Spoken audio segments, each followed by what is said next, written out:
My name is Esther Geizhals. I was born in Poland, the city of Lodz. I was born the second day of Rosh Hashanah, which was October 2, 1929. We were not rich. I lived in a neighborhood, it was a few blocks from the main street, but this is where the ghetto started. And my father had a fruit stall. They struggled. My mother had to work with him. I remember I was 7, 8 years old. I took care of my little brother who was 2 years younger than I was. And I had an adored grandma who adored me. I was the oldest grandchild. And my maternal grandmother left me with the things when I had my grandchildren. I wanted to be just like my grandmother was to me. My father's name was Israel. My mother's name was Bluma. I lost her when I was 14 years old. I lost her in Auschwitz. Mengele directed her to the left and me to the right. And I just can't remember everything so vividly. I cannot forget it. And I missed her. I never had it. I never had a mother. I don't remember the young years because she was always working and I had a very little, but she was so wonderful to me. She dressed me so beautiful with really, they didn't have much money. I don't think not everybody was rich before the war. Not me. We were very modest, but we lived in a nice place, a small place, and we didn't have a bathroom. Now had to go outside. And when my mother wanted to give me a bed, she had to warm up on coal. She had the stove, and she warmed up the water, and she had a little baler. And this is where I was washed. But I went to public school, and I had nice friends. Do you know that when I went to school, everybody wanted to become cosmopolitan? This was already so. They used to ask me, what do you speak at home? And I used to lie to them. I never lie, but I lied at this time. I said Polish, because we only spoke Yiddish in my house. My father's God was the rabbi. He came from Radishitz. Rabbi, he started out young, and he had a place where we lived. And he had, I remember we sat upstairs and downstairs were the men. I remember, and my father was a very devoted chassid to him. I tell you, he only had a cheder education, my father, because they lived in a small town. They had no public schools. My father was born in 1907. They had no public schools, so he wasn't a cheder educated. And it wasn't easy for him to learn, to speak Polish. He only wrote in Yiddish and a little bit of Polish he spoke. My father was a little difficult. It wasn't easy, but he had a hard time. He wasn't well educated, he only had a cheder education. And he worked hard to make a living. He had no patience for my friends or for... My mother was wonderful. She was a tzedekis. You know what that is? Yes. You know the Hebrew word? Very righteous person. Very righteous. This was already what I liked to my friends in school. I think this was the beginning of, no, this was when I was 10 years old. I wanted to belong. I wanted to be on the same level they were. They were bragging about this, and we all spoke Polish. We wanted to be good students in school. I was a good student. And so we wanted to be cosmopolitan, we wanted to. My first book was Heidi. I read it. My first film was Heidi, too. We had a film in Poland. Did you like it? Yes, sure. She was a good granddaughter, how she took care of her grandfather. I like people who help. I liked school very much. I walked to school. It was only a few blocks away. Poland was small. And at home, my mother cooked Thursday night for Shabbos. We lit the candles on Friday nights. Was it a nice Shabbat home? Yes, yes. My father made Kiddush and we ate. My mother cooked the fish, and I liked the way, and I started to like fish. And of course the chicken soup, the traditional meal. And we ate, and then on Shabbat I went to my grandma's. She lived not far away. I walked all over. I was 6, 7 years old, and I walked all over. But I remember one bad thing when I went to school, sometimes going home from school. The hoodlums, the little kids, Żydowica, Żydowica, that I'm a Jew. And they ran after us, they threw stones, and we ran away from them. It was a little scary, but not all the time. Most of the time it was okay, because the only non-Jewish person who lived in our buildings there, we had a few buildings we lived in, so was the super. So, and I was friends with his daughter, unbelievable. She was about my age, and we were friends, yes. And my mother was wonderful. She dressed me like a doll. Apparently I was a pretty child, so I remember the outfits where we used to go to dressmaker, and she took my measurements, and she picked out the fabric, and it was a celebration. I usually got a new dress for a holiday. So but to school, I wore the same thing every day. We had a little uniform, so we were all so. And I liked school, and after school, I took care of my little brother when I got a little older, yes. Were there Jewish children in your public school? In public school, yes, most of them were Jewish, okay. Yes. But yet in school, you all spoke Polish. Absolutely. Because? Because we wanted to belong, we wanted to be, our teachers were all Jewish. I remember that we had a wonderful teacher, Soloveitchik, and Horowitz. She was the principal later on, I remember. When you were living in Lodz, did you feel you were Jewish, or did you feel you were Polish? Oh, Jewish. I felt Jewish all the time, yes, yes. It never left me. You were born in 1929. Hitler comes to power in 1933. 39. Well, first 33. Yes. And he invades Poland in 1939. September. So you're 10 years old. Exactly 10 years. Okay. Do you remember anything about the fact that there was this invasion by somebody named Hitler and the Nazis? Do you have recollections of that? Yes, we were scared. That's what I heard from the older people. Were you scared? I don't think so, because I had a loving family around me.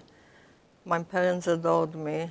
No, I wasn't scared. I didn't think of it. I didn't know that anybody can come and hurt us like this. No, no. What's the first thing that happens that tells you life is going to change?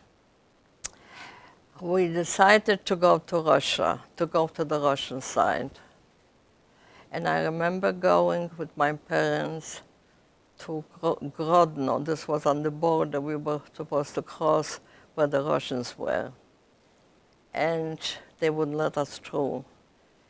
And they took in my mother, and they took everything away from us. And they took my mother, and they, and they searched her, if she has any money, hidden someplace. And I was hysterical because I didn't see my mother. And then when she came out, my father says, we're going back home. We cannot go anyplace. And this was our travel. We went there by horse and buggy. We had no cars. And my little brother got sick. He had tuberculosis, a lack of food, and we couldn't help him. He was just, he couldn't walk, he couldn't do anything. And we always had to hide him when there was a selection in the ghetto, because they took the children out. And we always had to hide him under the bed or in a closet, because he was very, very thin. He looked sick. They shouldn't. So my father was outside the door, and he always bribed whatever we had, we gave the policeman, so he should not open the door. This I remember very vividly. And the poor boy was so frightened. And You were frightened also. I was frightened too, but not to the extent I was worried about my little brother because he was sick. We couldn't help him much. So, How did you learn you were going to have to go to the ghetto? well, we knew there were placards, you know, posters that a ghetto was going to be organized. We had barbed wire all around us. And in the beginning, we used to smuggle, you know, we used to lift the wires and go out to the city, bring something, buy something, and bring it to the ghetto. But then the police, the Jewish police watched out. They had to do it. It was their job. We had our commander of the ghetto was Bibov, and he was running the whole show. And Rumkowski was our eldest, Chaim Rumkowski. And he tried his best. People said that he saved us in many ways because we were the longest ghetto. I remember when I was in Yad Vashem a few years ago, they had an exhibit. The longest ghetto was Lodz. And by then, we saved a lot of people by having them there. We came to Auschwitz in 1944 in August, when they liquidated the ghetto. In January, the same year, you know, like in the end of 1944 and 45, Lodz was liberated by the Russians. You see, so this was the liquidation of the ghetto, and Chaim Rumkowski kept us. We worked very hard there, very hard.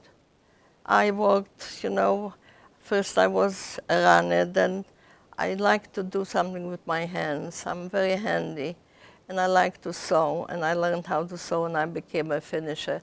I was finishing dresses, beautiful dresses for private industry. How did you have any food in the ghetto? There was a black market. There was a black market. And we had our own money, you know. We had our own money. So we had the Rumkowski's little dollars, and I don't know how we got it. Maybe we got paid a little bit, I don't know.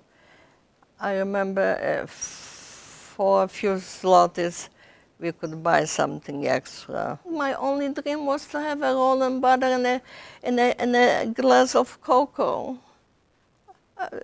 chocolate milk. That's what my dream. We always talked about food. We were so starving, it was so horrible. No matter what I tell you, I can't express it in words, how we suffered. At some point you learned you're going to have to leave the ghetto. How do you find out you're going to leave the ghetto? Oh, I wanted to leave. Well, there were selections all the time.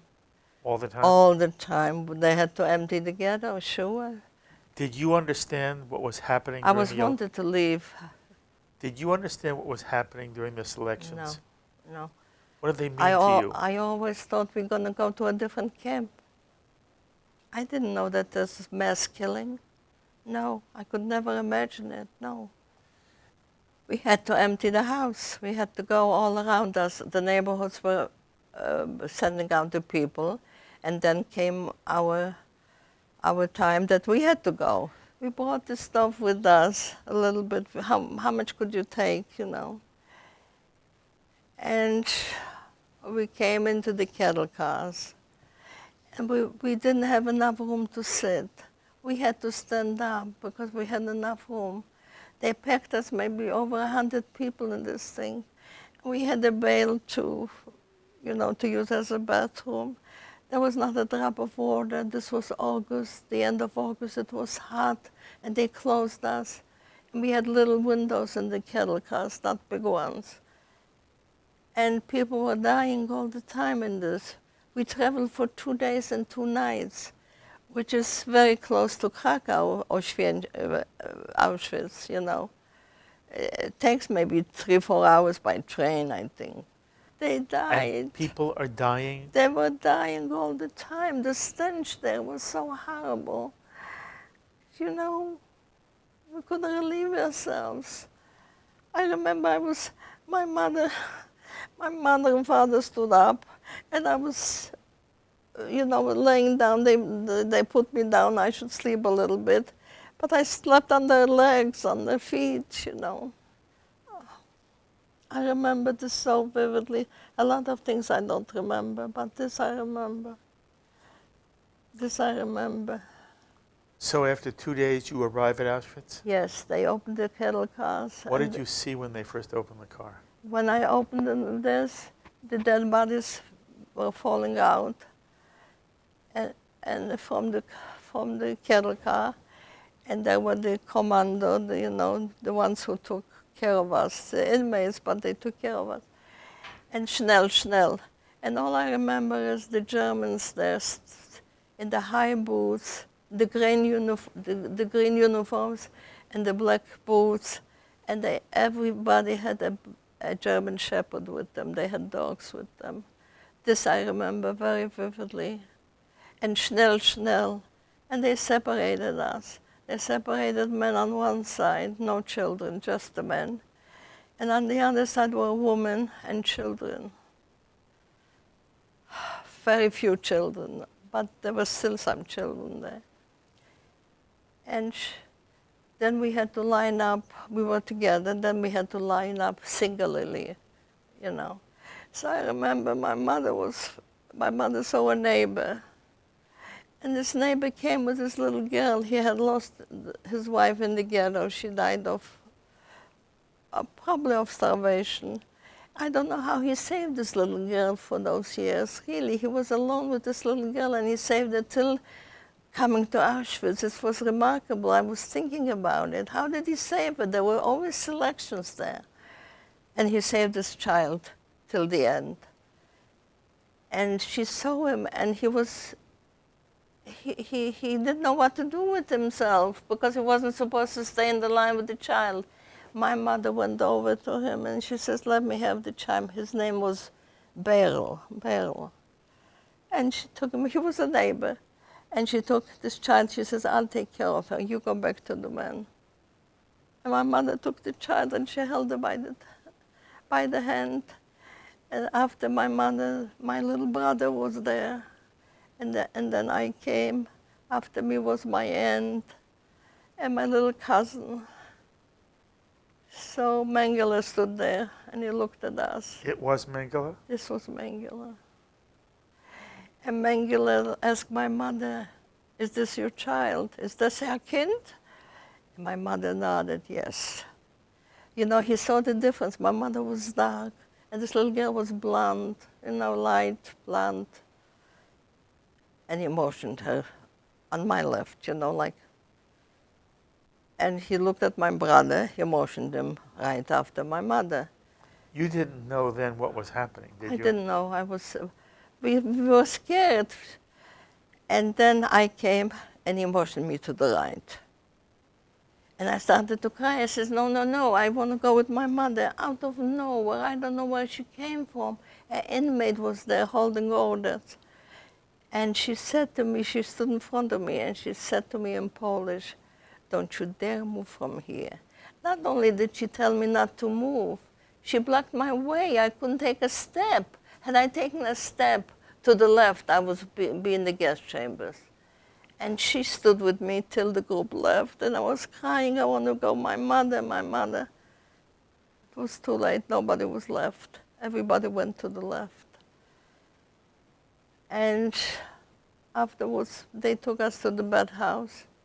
They shaved my head, and they disinfected us. There was no showers. They disinfected us. How? With a powder. Mm-hmm. We had to be, undressed. You naked? Yes, naked. And they put a powder over us, you know, for cleanliness. This is how they cleaned us. Powder, and then they threw at you a dress and a pair of shoes. I got a dress which was 3 sizes too big, a party dress, pink, I remember. No underwear, nothing, and a pair of shoes with high heels. I was 14 years old. I always wore barefooted, and sometimes when I stood on Seilapel, my feet froze to the ground because of where the September in Eastern Europe is cold already. And we stood from 5 o'clock in the morning till 7, 8, you know. Where? the Zählappell. They were counting us twice a day This is in Auschwitz. in Auschwitz. And I was left alone. And I remember a wonderful girl says, "You're alone. Let's be together. I'll take care of you." She had a little sister like my age. I don't know how she survived. Also a miracle. And she took care of me. Her little sister was so cranky. She was hungry. And the girl, she was maybe 20 years old. This was already older because I was 14. And then we were separated. She went to another barrack and this. And I was in Auschwitz 6 weeks. The barracks were 3 rows. No mattresses of any sort, not even a straw mattress, nothing. We laid under raw wood, and we had to stay on our back. We couldn't lay flat because it took too much room. They put like 6 people on the bench where only 3 could be. So like like sardines, we were laying down on the side. And we stayed like this for 4 or 5 hours, and then they Zählappell all up. I think we got a little, no, we didn't have any blankets, we had nothing. Eventually we got some more clothes. And we were suffering so in this, they made such fun of us. I tell you, I never talked about it to my kids when I speak to them. They were amused by us because, oh God, I remember when we were moving stones in Auschwitz, and we had no underwear, so they told us to lift the little dress, whatever you had on you, and put the stones here and put them over there, and they were making fun of us. They were laughing, and we were naked underneath. It was so embarrassing for us. We didn't know what to do, and I never talk about it, what they did to us. And then there was a selection, and they started to take people out, sent out from Auschwitz, because it was already September. And the Russians were moving in, you know. Was there a selection every day? Yes, there were always something. They didn't give me a number because they didn't have time, because they had to evacuate us. So they sent out selections to different camps almost every day. So I saw my mother's first cousin in the camp in Auschwitz, and she was destined to go with a group someplace, and they did it alphabetically. Her name was Tischler, I remember, with a T. My name was Zucker, like in Polish, with a C. So I wasn't on the same list with her. So she says, "Lie, tell him that you are my name." And I was afraid to lie. I couldn't lie. I didn't want to be Tischler when I'm Zucker. So I stayed on, and she left without me. She didn't survive. I survived. I didn't want to go. I was afraid to lie. I couldn't lie. I don't lie. So this is an incident. I have so many things that I cannot even talk. The first time I talk about this, about lifting the stones, putting from one place to another, I feel so, I just want people to know the suffering. You told me you stood for a long time, barefoot? Barefoot. This is in Auschwitz? This is in Auschwitz, Zählappell, yes. Explain what happened. The ground was freezing already, and I was barefooted, and I couldn't move my legs because I was sticking to the ice. And then I had blisters on my feet. It was terrible. How long did you have to stand? For hours. For hours, every morning. How were you dressed? Very light. Maybe we got something to dress, because I remember I got rid of the pink dress and I got something else. I don't remember anymore. But we must have gotten some clothes. Was it cold? Very cold. September in Europe is cold. Did you worry you were going to die? I was praying for my dad. I wanted to die very much. Without my mother, without being alone. Of course. So in some way, you just survived. Your body saved you. Saved me. I'm strong, yes. Your mind was willing to go. Absolutely. I cried. I cried when I was hungry, when the pain was so terrible that I needed something for my stomach, to fill my stomach. And there was nothing. And I went to bed, and I went on the bunk, and it was so horrible. It was so horrible. But the camaraderie among us was okay. You know, I mean, people, I don't know what people say, but we looked out for each other. We did. We really do. Yes. Were any of the women you were with sexually molested? No. We didn't look like anybody to want us. Well, I was out of the, you know, I wasn't in this category. I was a child. But no, not in my presence, no. I remember a woman was pregnant, and she had the child. In the bunk, we had a long road. It was never heated there. This was supposed to be heat, but they never put a fire there to warm us up. So she was laying there, and she gave birth, and then they took her and the baby, and this was it. How much food did they give you?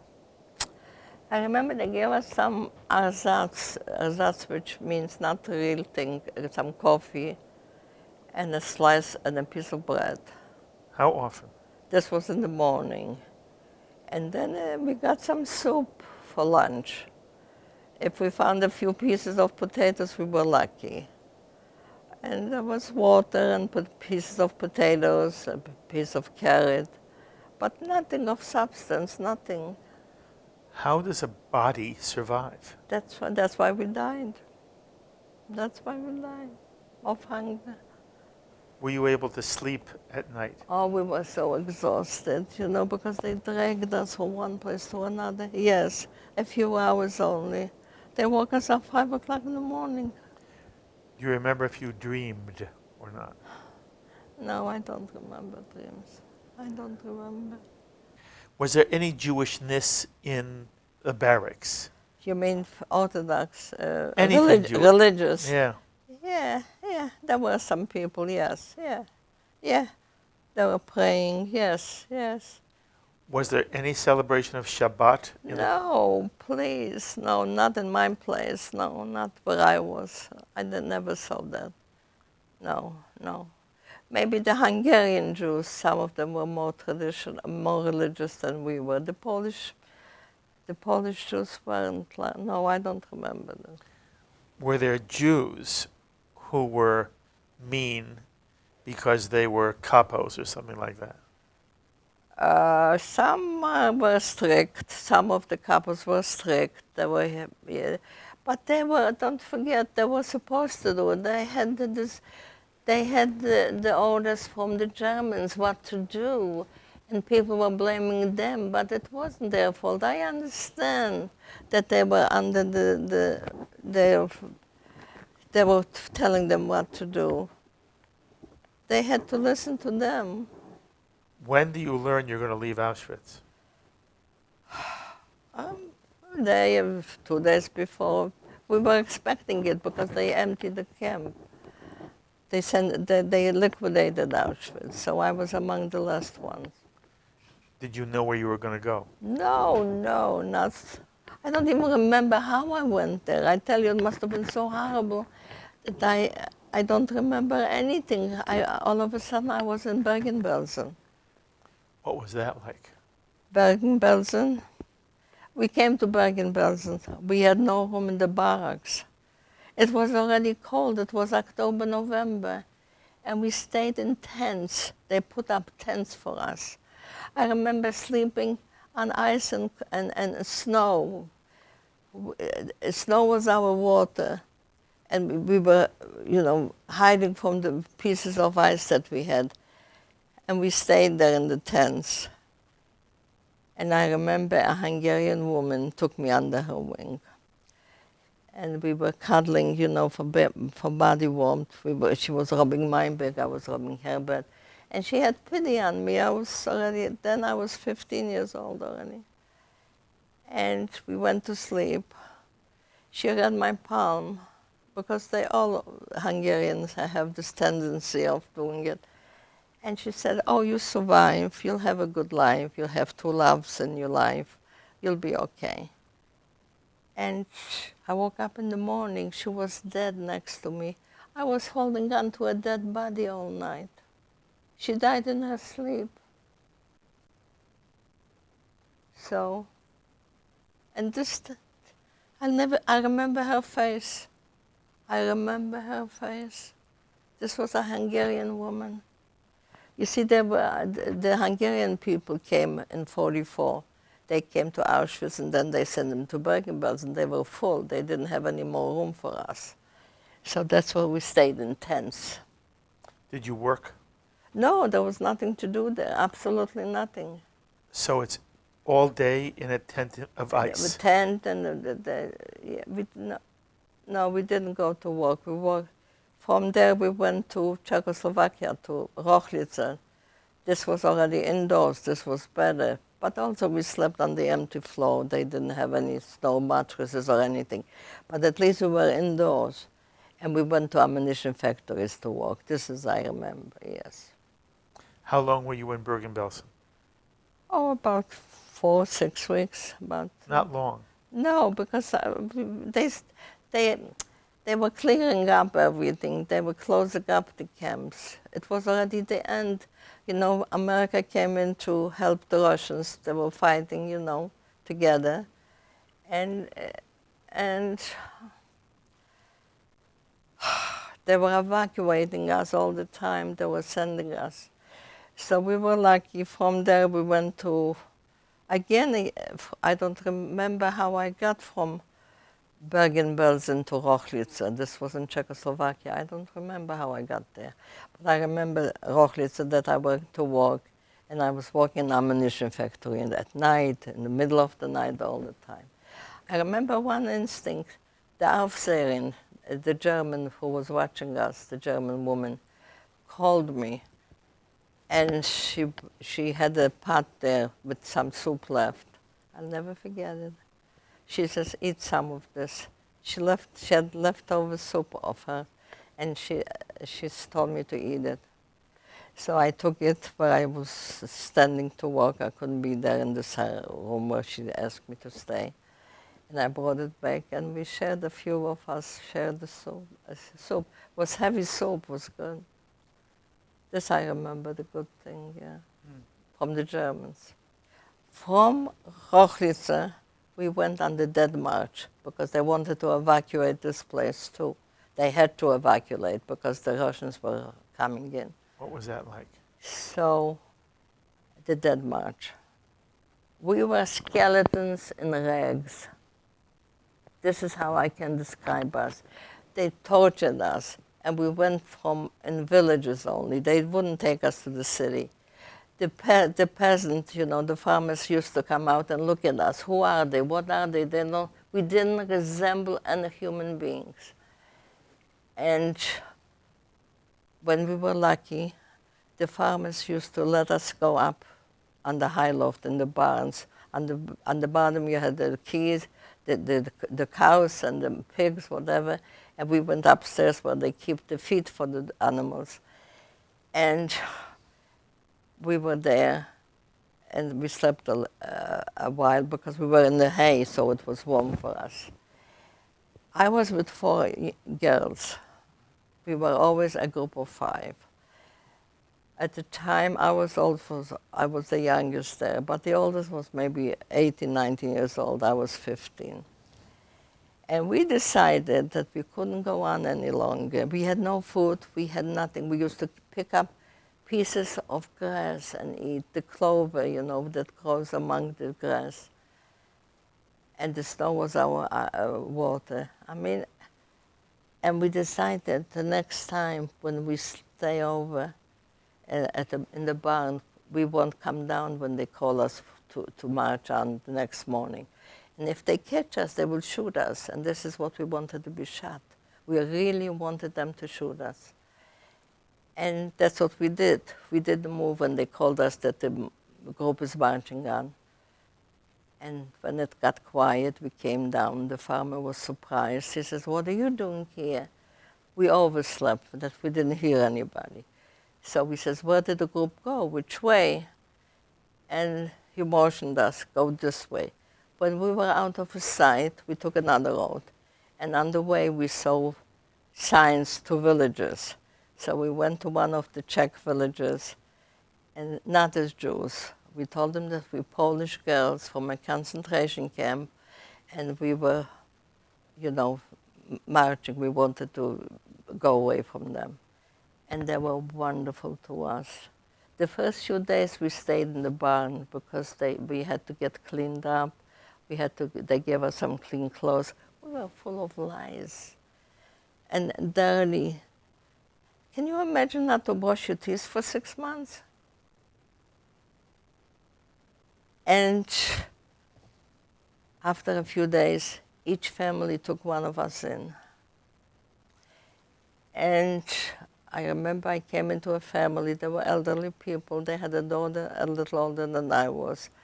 They had a little house. They also had outside, the bedroom was outside. And they had, the room consisted of 2 rooms, 1 bedroom and 1 big room. There was a kitchen, there was a fireplace to warm up those 2 rooms.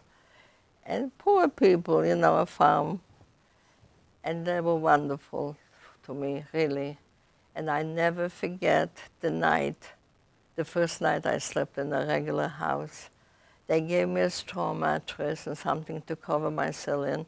My stomach was full, but they fed us. You know, I had a few days, I had my stomach till it got back to normal, that it accepted food.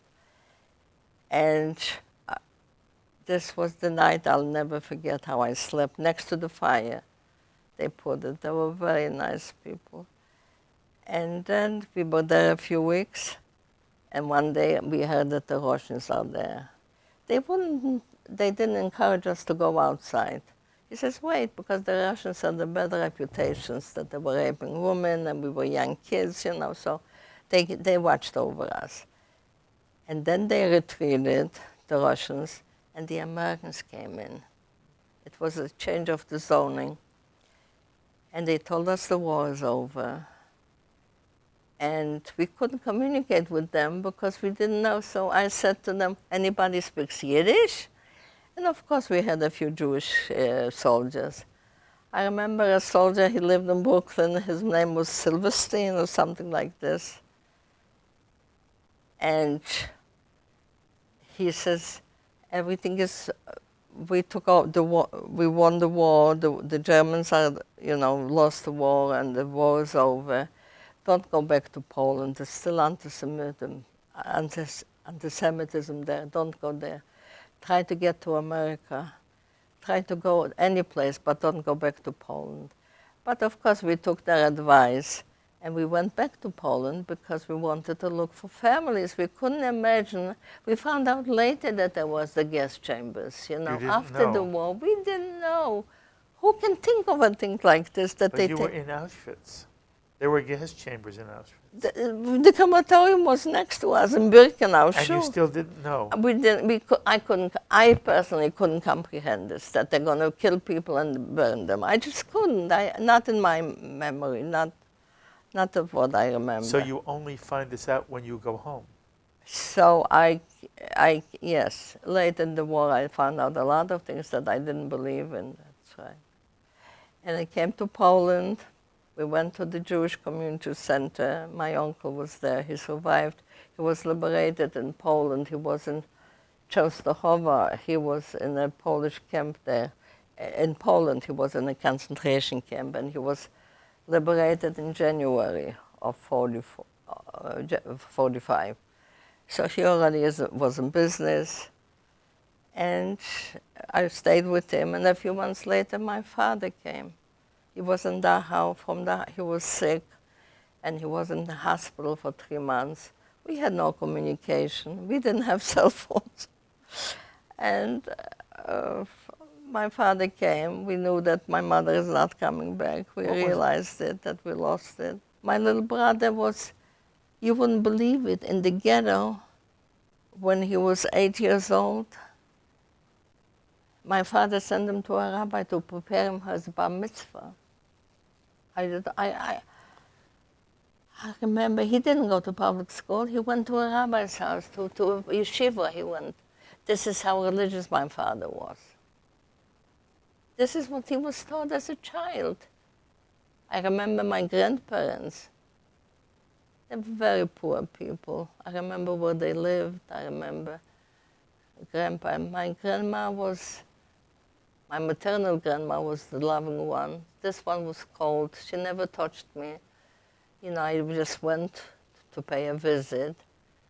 She never gave me anything. But my other grandma always put a 10 groschen in. I should buy an ice cream or something. And she loved me. She loved me to pieces. So this was it, and my father met a woman who lost a child in the war. She came from a small shtetl also. She lost her husband and her daughter.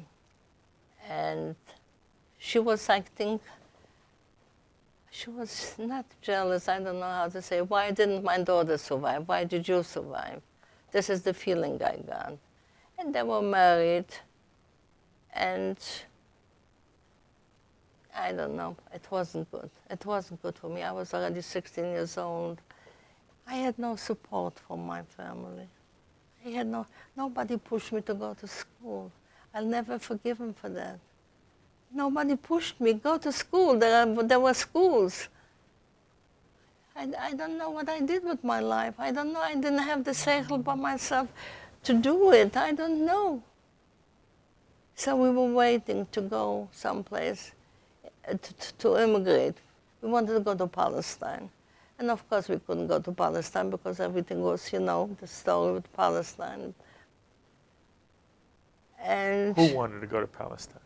the family wanted to go to Your Palestine. father too? Yes, my father too. And then I met this wonderful man who was my husband for 51 years. He was 8 years older than I am. He did some black market business with my uncle, and this is where I met him. Where? And we became, Where? This was in a DP camp next to Frankfurt am Main, between Frankfurt am Main and Mannheim. You met your husband in a DP camp. A DP camp. I was 16 years old. And he was? He was 24. And by this time, have you regained some look like a human being? Yes, I bounced back pretty fast. I took care of myself. Yes, Okay. I was very well liked wherever. People wanted to date me. I had a lot of, you know, I didn't believe in myself. I didn't think much of myself. What was this man's name?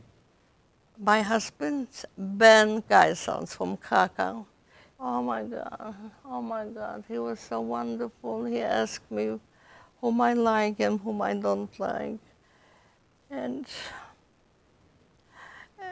the winter was coming. I remember I didn't have a coat to wear. I remember he made a coat for me. Oh God, he was so good to me. He was so good. And I fell in love with him, but deeply in love. It wasn't just, you know, we adored each other. He used to say, I took a young girl because I want to grow up with you. We should grow up together. We had a wonderful life, Rabbi, a wonderful life. How do you get to America? Oh, that's a wonderful story. So I knew Ben already. We were boyfriend and girlfriend. He lived in Heidelberg. And he says, are you registered any place? I says, no, what do you register? What do you do? And he says, and then we met, and he says to me, you know, I got my visa. I'm going to America in a few months. What's going to happen to us? He says, you know something? Let's go to the American Council in Frankfurt am Main and ask him for advice. So we came to Frankfurt am Main. We had an interpreter. And the consul came in, and he looked at me, and he says, so, you want to go to America? America loves to have you. How old are you? I said, I was 17. And he said to me, I have a quota, and I'm allowed to send you right away till 18, and you qualify. within a few weeks, you're going to be in America. He liked me. Oh, he told me that you will fit in nicely. Oh, you know, he says, tomorrow is Thanksgiving Day. We give thanks for all the wonderful things we have in America. You love America. You were very lucky. I had no difficulty. He filled out my papers. He says, I have to fill out the form. I'm omitting that you have family. I didn't have to say. He says, I do it for you, just sign it. And within a few weeks, I was here. My husband, Ben, came here 46, the end of December, and I came Valentine's Day. It was such a good omen for me because I'm a romantic.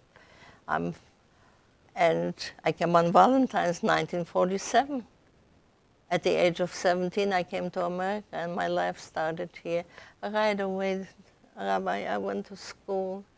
I wanted to learn the language. I felt so out of place, you know, because how do you communicate with people if you don't know the language? I went to day school right away. I stayed with the family. Ben survived with 4 sisters and a brother, which is very unusual.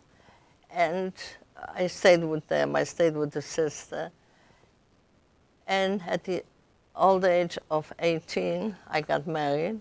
And little by little, this is the beauty of America, that if you work hard and you're into it and you love the country, you get places. You do. And we did. We had a wonderful life. And not only, we didn't make money. We were, you know, comfortable. But I knew all the big shots who made the money.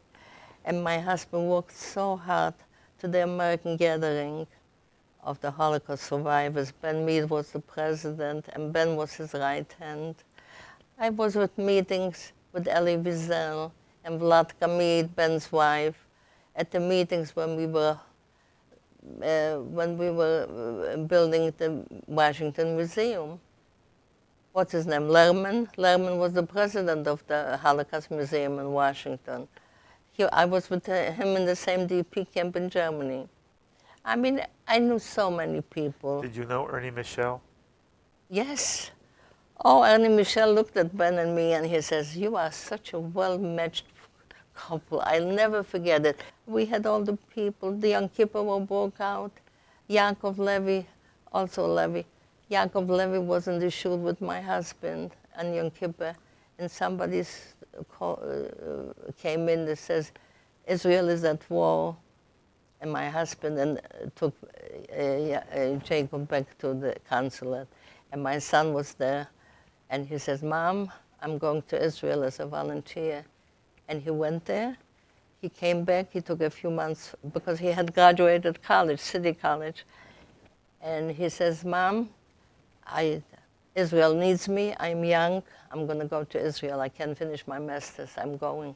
And ever since he's there. He made Aliyah. He made Aliyah for 40 some years. And he has a family there. And he has a beautiful family, very bright kids, very bright kids. And thank God now I have great-grandchildren. So how many children did you have? I had 3 children, 2 sons and a daughter. My daughter is a registered nurse. She works in pediatrics for Cornell here. They're all very well accomplished. My oldest son went to Brandeis and NYU Law School. My middle son, who is in Israel, went to City College. He didn't want to leave home, so it was. And how many grandchildren? 9. 9.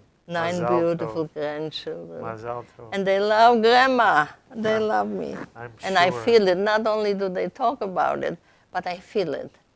I feel it. I gave a lot of myself. I helped them. They almost every weekend they were with Grandma and Grandpa. You were married to Ben for 51 years. And then Ben was a chain smoker, and he got lung cancer, and he died within a few months. He was a lovely man. Lovely, lovely, and good. He did wonderful things for the Jewish community. Absolutely. And he was involved in FIDF. IDF, he brought us to raise money here for them. Yes. IDF. But then you remarried. And then I spoke in Greenwich, Connecticut.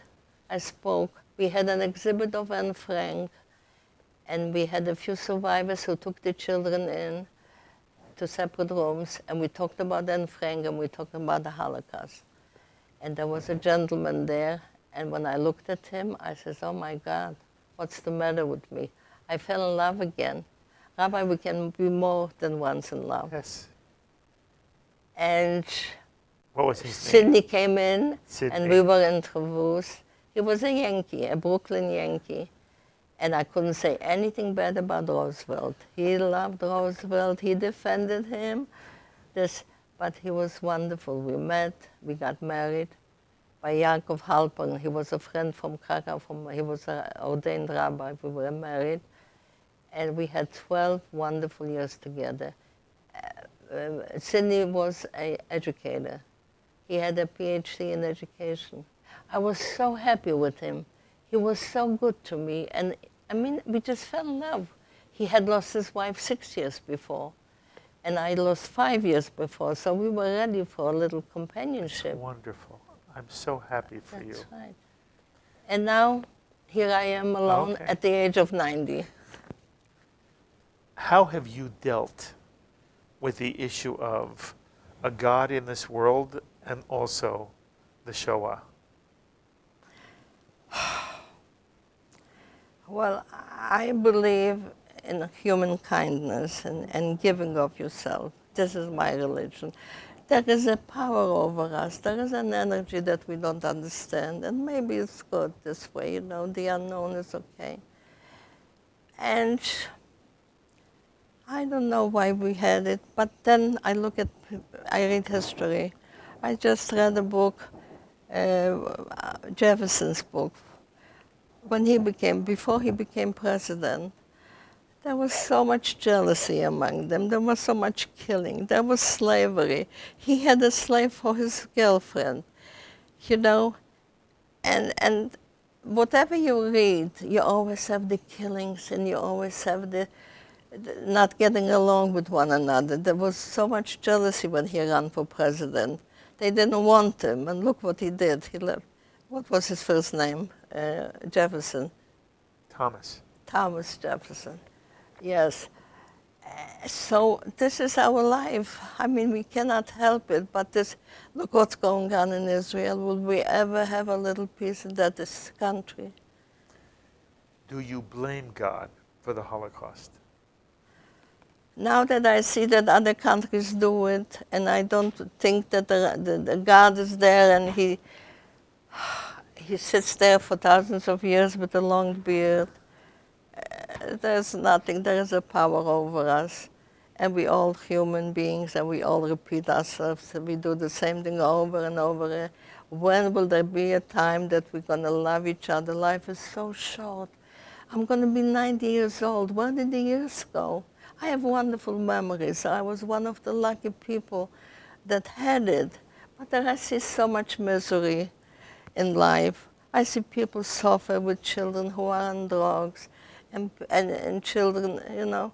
And there are so many tsuras in this life that we have to be grateful for what we have and make the best of it.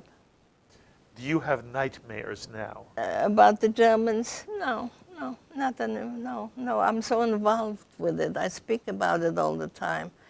And I don't know. You have to associate with people who are up, you know. Don't put me in with a lady who is depressed. I'm depressed. I need some, you know, some good vibes from somebody. And that's what I'm looking for. And I belong to JCC, you know, in Scarsdale. And I see a lot of Jewish things, but I can't stop reading. Everything I see, if I see a new book in a school, I go to many schools. I touch a lot of kids, and they all say what you just said before, that I inspire them, that they'll never forget me. I got a letter, I spoke in Manhattanville College, and I got a letter from Japan, from a woman who was a student at the time, because this is a school that takes in students from abroad. And she wrote me, I'll never forget what you told us. And your story is going to be, I'm going to tell my grandchildren about you. From Japan, I got a letter because she heard me speak in school. And as I go on, of course you learn from experience. So I'm getting better and better. My vocabulary improved because I lived with Sidney for 12 years. He didn't speak any Polish, a little bit of Yiddish, but not much. So we only spoke English, so my English has improved. I've learned something from everybody. I always like to learn every day. If I don't learn anything new, it's a lost day. I have to learn something every day. I come to Manhattan, I see the changes, the buildings and this, I recognize everything. And this is life, yes, yes. So, sort of, give me a summary now. What is the message that you think is so important for people who are survivors like yourself? What's the message you want all of us to understand? To be kind to one another, to respect one another, to give of yourself. Don't wait for a call. If you feel you want to see somebody, you make the call. Don't argue about nonsense, because everything is nonsense, really. And be kind. Respect and love for everybody, that's all I know. This is my only recipe, really. Respect and be kind to one another, that's all. So, what can I tell you? You know, I adore you. Oh. I absolutely. Thank you, it's mutual. You are amazing.